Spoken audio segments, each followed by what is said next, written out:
Hello everyone, welcome back to my channel. তো আগের কয়েকটা ভিডিওতে আমি আপনাদের সঙ্গে শেয়ার করেছি যে পিএসসি দুর্নীতিমুক্ত মঞ্চের পক্ষ থেকে যে ডেপুটেশন হয়েছিল সেখানে কী কী ইনফরমেশান বা আপডেট উঠে এসেছে সেক্রেটারি স্যারের সঙ্গে কথা বলে। তো সেই ইনফরমেশানগুলোই আমি আপনাদের সঙ্গে শেয়ার করছি। আপনারা আগের ভিডিওগুলো অবশ্যই দেখেছেন এবং এই ভিডিওতে আমি আরও কয়েকটা ইনফরমেশান আপনাদের সঙ্গে শেয়ার করি। আপনারা শুরু থেকে শেষ পর্যন্ত দেখুন এবং অবশ্যই ভালো লাগলে লাইক করবেন এবং চ্যানেলটিকে সাবস্ক্রাইব করে রাখবেন। তো ফার্স্ট আমি যেটা বলে রাখি যে স্যারকে এজ রিল্যাক্সেশন বিষয়ে কোশ্চেন করা হয়েছিল যে কোভিড গেল।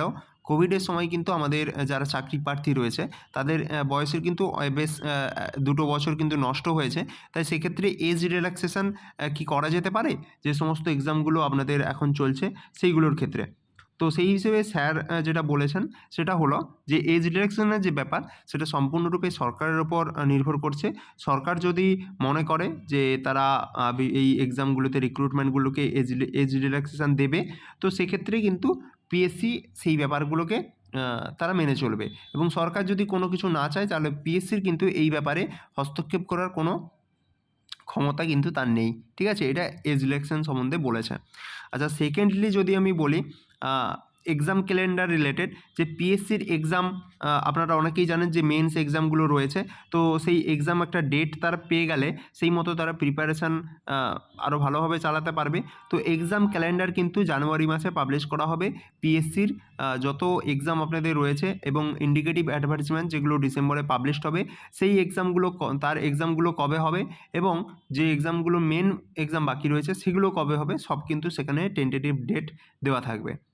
এটা গেল সেকেন্ড।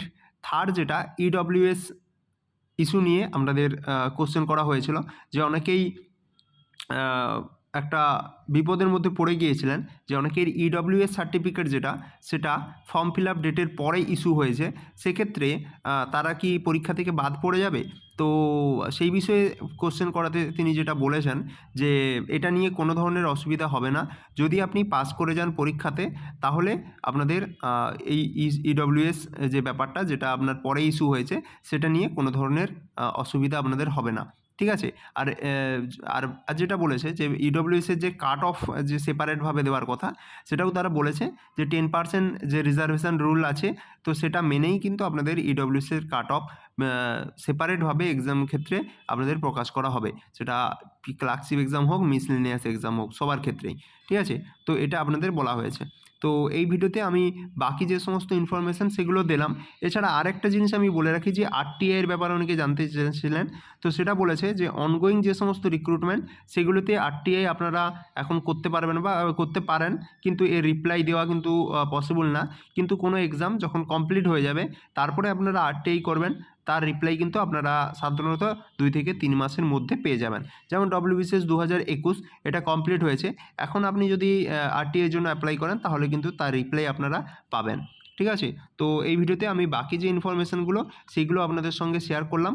আশা করি এই সম্পূর্ণ যে আপনাদের ভিডিও যে সিরিজটা আপনাদের সঙ্গে শেয়ার করলাম এটা অনেকেই হেল্পফুল হবে এবং এই সম্পূর্ণ ক্রেডিটটা কিন্তু পিএসসি অ্যান্টি করাপশন ফোরামের যে সমস্ত ক্যান্ডিডেট যারা ডেপুটেশনে অংশগ্রহণ করেছিলেন এবং পিএসসি সেক্রেটারি স্যারের সঙ্গে আলোচনায় বসেছিলেন তাদেরই কৃতিত্বটা যায় এবং তাদেরকে আমার পক্ষ থেকে অনেক শুভকামনা রইল।